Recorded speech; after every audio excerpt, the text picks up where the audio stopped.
정말 이것은 충격적이고 놀랄만한 커다란 사건인 뉴스입니다. 여러분들도 아시다시피 국가보위성, 예전에는 국가보위부장이라고 했지만 지금 성으로 바꿨기 때문에 국가보위성으로 불립니다. 국가보위성의 국가보위상인, 국가보위부장이죠. 옛날로 말하면 정경택 국가보위상이 전격 체포됐다는 이야기부터 여러분께 들려드리겠습니다. 정말 깜짝 놀랄만한 일이 북한에서 벌어졌습니다. 도대체 국가보위상을 체포할 만한 그런 기관은 어디일까요? 그리고 왜 정경택은 전격 체포돼서 지금 조사를 받고 있을까요? 저는 며칠 전부터 이 정경택 신상에 일이 생겼다는 것을 소식을 받곤 했습니다. 그러나 그 진위 여부를 확인하기 전에 먼저 뉴스를 하지 않았을 뿐입니다. 정경택 신상에 무슨가 심상치 않은 일이 벌어지고 있다는 것은 벌써 열흘 전부터 나오기 시작했습니다. 어떤 소식을 통해서는 김성공업당학교에서 군복을 벗고 이미 해임되어 자기 비판 그리고 자기 비판서를 쓰고 또 거기서 사상 검토를 받고 있고 당 조직 지도부의 고려를 받고 있다는 이야기를 들었습니다. 또 어떤 곳에서는 지금 체포돼서 조사를 받고 있다는 이야기들도 있었습니다. 그러나 제가 최근에 이 모든 북한에서 들어오는 정경택 국가보위상의 소식을 종합하고 확인해 본 결과 정경택은 바로 긴급 체포되어 지금 조사를 받고 있다고 합니다. 그럼 누가 체포했고 왜 체포당했을까요? 그는 어떤 죄목으로 체포를 당했을까요? 얼마 전부터 국경연선 지역에는 조영원과 김재룡이 서로 국경지역 두 곳으로 갈라가지고 집중 현지 여행을 다녀왔다고 하는 소식이 종종 들려오곤 했습니다. 다시 말씀드리면 국경연선 지역을 집중 검열했다는 것입니다. 이 조영호는 지금 당정인의 조직비서이고 명실상부한 2인자 위치에 있습니다. 당정인의 조직비서 자리는 바로 인사권을 가지고 있을 뿐만 아니라 김정은이 인사 문제를 할 때에도 조영원에게 인사를 맡길 정도로 막강한 자리가 바로 조직비서 자리입니다. 그만큼 김정은의 절대적 신임을 받을 거 있을 뿐만 아니라 그 절대적 신임 뒤에는 막강한 권력이 따르는 것은 당연한 일입니다. 조영원의 눈밖에 나면 여지없이 목이 잘린다는 말이 지금 북한에서는 파다하게 퍼지고 있습니다. 여러분들도 아시다시피 당 제8차 대회 때 당 재정부장으로 임명받았던 김두일, 여러분도 아마 아실 겁니다. 이 재정부장이 한 달 만에 전격 숙청되었고 심지어 공개 총살됐다는 이야기까지 나올 정도로 소식이 전해져 여러분들도 아마 소식을 들었을 겁니다. 이 재정부장이 전격 경질되고 공개 총살까지 됐다는 이야기가 나온 것은 바로 조영원이의 칼날에 숙청됐다는 것이 북한에서 온 소식입니다. 이 김두일 재정부장이 조영원에 의해서 숙청될 때는 바로 김정은에게 고짓 보고를 했다는 것이 기본 내용이었습니다. 그 범죄 중에 기본 내용이 김정은에게 올리는 보고서를 호의로 작성해서 달성하지도 못할 엄청난 그 성과에 대한 그런 재정 계획서를 김정은에게 보고했고 그 내용을 조영원이 구체적으로 요해해서 이것이 이루어질 수 없다는 것을 김정은에게 보고했던 것입니다. 재정부장이 한 달 만에 그것도 조선노동당 재정부장이 당중앙위원회 위원이며 재정부장이었던 김두일이 한 달 만에 숙청되기는 조선노동당 역사상 처음입니다.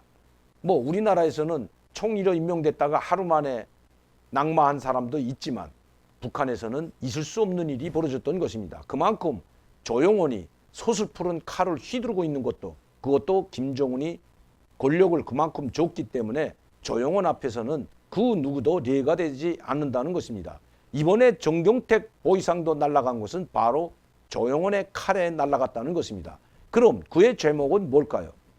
이번에 김정은의 특별 지시를 받고 조영원과 김재룡, 즉 조직비서와 당 조직부장이 평안북도, 자강도, 양강도, 함경북도 일대를 현지 요해하였습니다. 즉 도당을 평안북도나 자강 도당위원회를 소집하고 지금까지 반부패, 즉 반사회주의,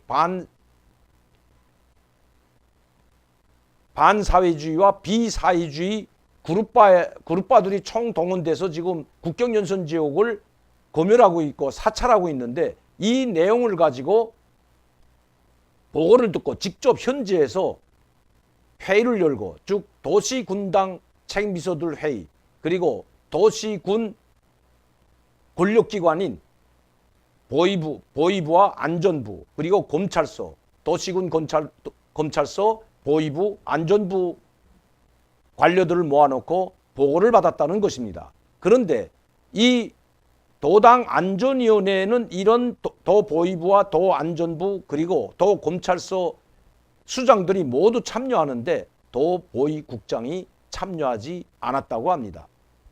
그럼 왜 참여시키지 않았을까요? 이번에 조영훈이 내려간 것도 지금 국가보위성을 비롯한 각 도시군 보위부들의 만행과 행포, 그리고 부정부패에 대한 책임을 묻기 위해서 내려갔고, 그 사실을 요해하기 위해서 내려갔다는 것입니다. 여러분들도 아시다시피 지금 국경연선은 약 1년 7개월 동안 꽁꽁 묶여 있습니다. 국경연선을 통제하는 것은 바로 국가보위부의 몫입니다. 저는 북한에 있을 때 승용차나 자동차를 가지고 많이 중국을 넘나들면서 무역을 했습니다. 그것도 주석궁의 이름으로 무역을 했는데, 그때 당시 이 세관을 통과하고, 즉 북중 국경의 세관을 통과하려면 바로 통검관리소란 통검서라는 것을 거쳐야 합니다. 이 통검서는 우리의 요건을 검열하고 도장을 찍어주고, 그리고 돌아오도록 검열을 하는, 우리로 말씀드리면 출입국 관리 업무를 맡은 것이 바로 통검서입니다. 그리고 거기에 물건이 나가고 들어오는 것을 하고 승인해 주는 것이 바로 세관입니다. 그런데 이 통검서와 세관이 모두 국가보위성 소속이라는 것입니다. 통검서는 국가보위부 군관들과 거기 병사들이 이 통검서에 나가서 오고 가는 외국인들과 내국인들을 단속하고 검열을 하고 요건 검열을 하고 도장을 찍어주는 역할을 하고 있습니다. 제가 많이 다니던 양강도 삼장 지역, 즉 삼장 통검서 그리고 삼장 세관에는 양강도 보위부 소좌, 우리로 말하면 소룡이 통검서 소장이었습니다. 저는 이름도 기억하고 상당히 가깝게 지냈지만, 이 통검서 소장 그리고 이 세관도 도보위부의 지시를 받고 도세관에서 세관국에서 나와 있는 것입니다. 즉 도보위부 세관국에서 나와 있는 것입니다. 이 도보위부 통검서와 세관은 바로 중앙보위부, 즉 국가보위성의 세관총국과 그리고 한 개 국에서 이 통검서와 세관을 관장하고 있는 것입니다. 다시 말씀드리면 국가보위성 직속기관들일 뿐만 아니라 그 기관이 이 두 통검서와 세관을 맡아서 관리하고 있다는 것입니다. 그렇게 되면 이 나가고 들어올 때, 특히 무역, 기본 국가무역을 하는 사람도 그렇지만 대체적으로 세관과 통검서에는, 통검서 이 장교, 군관들에게는 바로 뇌물이 오갈 수밖에 없습니다. 특히 세관은 막강한 힘을 가지고 있습니다. 중국에서 들어오는 물자가 금지된 물품을 들어올 때는 세관에서 통제하기 때문에 들어올 수 없습니다. 그러나 세관이 눈만 감아준다면 얼마든지 들어올 수가 있는 것입니다. 바로 야밤이나 새벽에 밀수를 하지 않더라도 세관 관원들만 뛰게 되면 얼마든지 들어올 수 있는 것이 북한의 이 세관의 현실이었습니다. 그렇게 해서 엄청난 부를 쌓았고, 심지어 이 세관과 통검서에서 뇌물 받은 것을 도보위부장한테 올리고, 또 도보위부는 국가보위부나 상관들에게 상납해온 것이 관례로 되어 있었습니다. 그런데 문제는 이렇게 할 때에는 도당도 다 여기에 연관되어 있고 중앙당 간부들도 서로 연관돼서 뇌물을 주고받으면서 공유하고 같이 기생해 왔지만, 최근에 1년 7개월 동안 국경이 봉쇄되면서 문제가 달라진 것입니다. 자기들도 먹고 살기 힘든 판에 언제 도당이나 중앙당, 고멸 내려온 사람들에게까지 막대한 뇌물을 줄 수가 없었던 것입니다. 그렇기 때문에 이 국경연선을 관장하는 도당이나 도사나 권력기관들이 도보위부에 상당한 원한을 가지고 있었던 것도 사실이라고 합니다.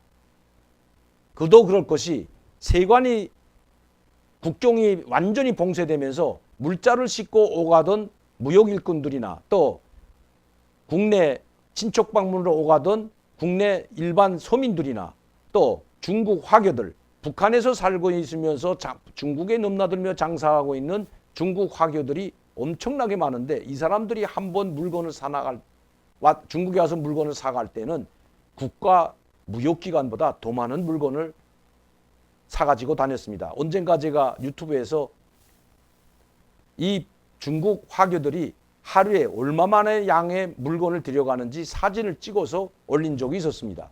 또 공개하고 방송을 한 적도 있습니다. 20톤 대형 트럭에 정말 산더미처럼 그 트럭이 꼭대기가 보이지 않을 정도로 풍을 치고 가득 물건을 싣는데 이 20톤 트럭 한 차에 15만 원에서 20만 위안, 중국 돈을 말씀드리는 겁니다. 15만에서 20만 위안어치의 물건을 싣습니다. 저는 그 물건 명세표도 유튜브로 한번 공개한 적이 있습니다. 그들이 어떤 물건을 가지고 가는지, 심지어 이쑤시개까지 중국에서 북한으로 그 화교들의 화물차에 실어 가는 그런 형편이었습니다. 즉 인민들, 즉 북한 인민들이 쓰고 사는 생필품으로부터 먹고 사는 쌀과 기름과 설탕까지 이르기까지 모든 것이 이 중국 화교들과 그리고 무역하는 북한 무역 일꾼들이 중국에 와서 물건을 사가지고 이렇게 들어가곤 했던 것입니다. 하루에도 수백 차가 중국과 북한을 오갔습니다.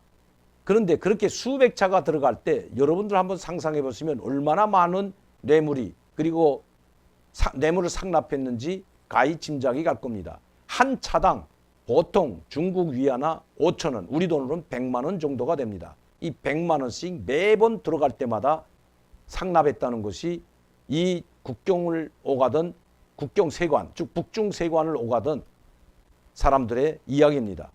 공식적으로 100만 엔 정도의 현금을 줘야만이 통과할 수가 있었다고 합니다. 왜냐하면 이 산더미처럼 실은 짐을 모두 세관에서 뇌물을 주지 않으면 부려놓고 하나하나 검사를 해야 되기 때문에 상당한 오랜 시간이 걸릴 뿐만 아니라 장사에 차질이 있다고 합니다. 그래서 그것을 빨리 통과시키기 위해서는 한 차당 100만 위안, 우리 한국 돈 100만 원, 즉 중국 돈으로 5천 위안씩 줬다는 것이 그들의 이야기입니다. 이렇게 많은 수백 차가 다닐 정도의 한 세관당 수백 차가 다니는 신우주 세관은 말할 것도 없고 삼장 세관 그리고 삼합 세관 이런 곳에는 엄청난 많은 물동량이 오고 갔던 것도 사실입니다. 그렇게 된다면 얼마나 뇌물을 많이 받았겠습니까? 그러나 그때는 뇌물을 받아서 도당에도 바치고 상납하고 당정위원회 간부들이 내려오면 거기도 상납하고 또 국가 보위부에도 상납하고 이렇게 해서 서로 공생을 했지만 봉쇄가 된 다음에는 자기들만 먹고 살기 바빠서 자기들만 챙겼다는 것입니다. 그래서 이 신소가 당중앙위원회 조직도 신소가로 엄청나게 많이 올라갔지만 그것이 계속 자르고 카트시키고 계속 무마시키다가 이것이 김정은의 귀에까지 들어가게 된 것입니다. 김정은은 조영원에게 이 실태를 여야라고 각 국경연선 지방에 그룹발을 조직해서 내보냈던 것입니다. 조영원이 약 한 달 동안을 평안북도, 자강도, 양강도, 함경북도를 모두 돌면서 현지 여행을 했고 그 결과를 김정은에게 보고했다는 것입니다. 결국은 정경택 보이상은 부정부패, 비리 혐의로 지금 긴급 체포됐다고 합니다. 즉 조영원의 보고에 의해서 체포됐다는 것입니다. 그럼 어떻게 범죄를 최근에 저질렀을까요? 바로 밀수입니다. 그리고 밀수, 밀매, 국경연선에 있는 쩐주들과 돈을 가진 사람들과 그리고 브로커들을 이용한 도보위부, 군보위부 요원들이 그들을 끼고 밀수를 그들에게 도와주고 거기에서 상납을 받았던 것입니다. 세관도 마찬가지입니다. 세관이 막혔지만 비록 세관 통과는 안 됐지만 몰래 브로커들과 밀수꾼들, 밀매꾼들을 중국에 보내서 필요한 물건들을 가져다가 장마당에다 파는, 그리고 거기에서 나오는 이익금을 상납받았던 것입니다. 이것이 한두 번이 아니고 계속해서 일어나고, 그리고 자기네들끼리만 이 부정부패를 저지르고 국가보위부, 도보위부, 군보위부 식구들끼리만 이것을 공유했기 때문에 여기에 도당과 그리고 시군당 간부들, 또 안전부나 검찰서와 같은 이런 사람들이 상당히 불만이 컸다는 것입니다. 국경연선을 통제하는 것은 바로 국가보위성의 임무일 뿐만 아니라 국경정비총국 역시 국가보위성 관할입니다. 얼마든지 중국에 사람을 넘겨주고 얼마든지 북한으로 물건을 넘겨올 수 있는 그런 권한을 가진 것이 바로 국경정비총국입니다. 그리고 이 국경정비총국도 국가보위성이 관할하고, 세관도 국가보위성이 관할하고, 통검, 출입국관리사무소도 국가보위성이 관할하기 때문에 누구도 여기에는 범접할 수가 없었던 것입니다. 사회안전부나 또 검찰서나 특히 도당위원회는 직접적으로 중국과 고려를 할 수 있는 그런 위치, 통제를 할 수 있는 위치가 아니었던 것입니다. 이런 것들이 쌓이고 쌓여서 이번에 보고가 됐던 것입니다. 김정은 이 보고를 받고 바로 한 달 전에 조영원을 내려보냈고, 급기야 정경택의 비리, 엄청난 뇌물과 부정부패를 저지른 국가보위성 간부들, 그리고 정경택을 체포했다는 것이 북한에서 온 소식입니다. 이제 북한도 김정은 정권도 점점 막바지에 가는 것 같습니다. 여러분들은 김원웅 사건을 잘 아실 것입니다. 국가안전보위부장이었던, 날아가는 새도 떨군다고 했던 김원웅, 인민무력부 보위사령관 출신이고 인민무력부 청정치국 조직부국장 출신이었으며, 그 이후에 김정은의 충견 노릇으로 특히 장성택을 체포하여 그를 공개재판장에 세운 것도 바로 김원웅입니다. 이렇게 김정은에게 충성을 다했지만 결국 김정은의 칼에 그는 목이 잘려나갔습니다. 그리고 그를 추종하던 국가보위부 국장들, 그리고 도보위부장들도 수십 명이 함께 처형됐고, 국가보위부의 위상이 땅바닥에 추락했을 뿐만 아니라 모든 권한을 당중앙으로 돌리고 그리고 검찰서로 돌리는 수모를 겪게 된 것도 사실입니다. 그 이후에 임명된 것이 바로 정경택입니다. 정경택은 약 4년 동안 국가보위성 보위상을 맡으면서 대장을 달았다 상장으로 강등되기도 했습니다. 왜냐하면 상장이든 대장이든 거기는 개의치 않습니다. 국가보위부가 하는 일이, 즉 국가보위성이 하는 일이 막강한 일이기 때문에 모든 간부들의 도청을 모두 국가보위성이 하고 있습니다. 김정은의 눈과 귀 역할을 하고 간부들의 모든 것을 비리던, 그리고 그들의 사상 동향을 점검해서 김정은에게 직접 보고하는 위치에 있던 것도 바로 정경택입니다. 그러나 조영원이 조직비서가 되면서 정경택도 김정은에 직접 보고하지 못하고 조영원을 통해서 보고하는 체계가 세워진 것도 그때부터입니다. 그리고 상장으로 강등되었고 급기야 체포되는 상황에 이르게 된 것입니다. 아마 이것으로 끝나지 않을 것 같습니다. 국가보위성 지금 그야말로 아비규환에 빠졌다고 합니다. 물론 이 정경택은 현성월과도 상당히 가까운 사이로 알려져 있습니다.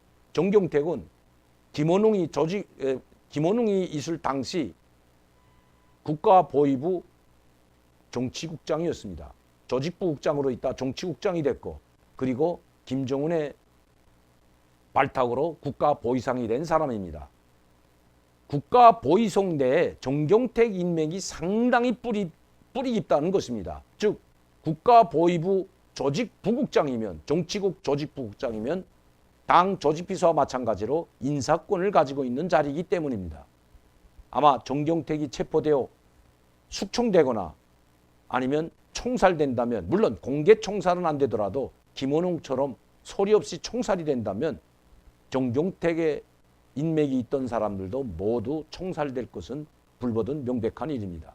그러나 아직까지 총살됐다거나 정치범 수용소에 갔다는 이야기는 없습니다. 지금 체포되어 조사를 받고 있다고 합니다. 그러면 이 조사를 하는 기관은 어디일까요? 당중앙위원회 조직도부에서 직접 조사를 하진 않습니다. 당중앙위원회 조직도부는 당 생활 지도를 하고 당 생활 사상 종용에 대한 그리고 그 사람의 사상 동향에 대한 총화를 하는 것, 검증을 하고 검열을 하고 총화를 하는 것이지 수사를 하고 조사를 하는 기관은 아니라는 것입니다. 그 기관은 별도로 있습니다. 자, 정경택 과연 어떻게 될까요? 정경택이 살아나느냐 살아나지 못하느냐 하는 것은 김정은에게 달려있지만 이미 김정은의 지시로 체포되어 조사를 받고 있다면 살아나기는 어려울 것으로 보입니다. 특히 이런 막강한 권력뿐만 아니라 막강한 정보를 가지고 있는 사람은 북한에서는 살려두지 않습니다.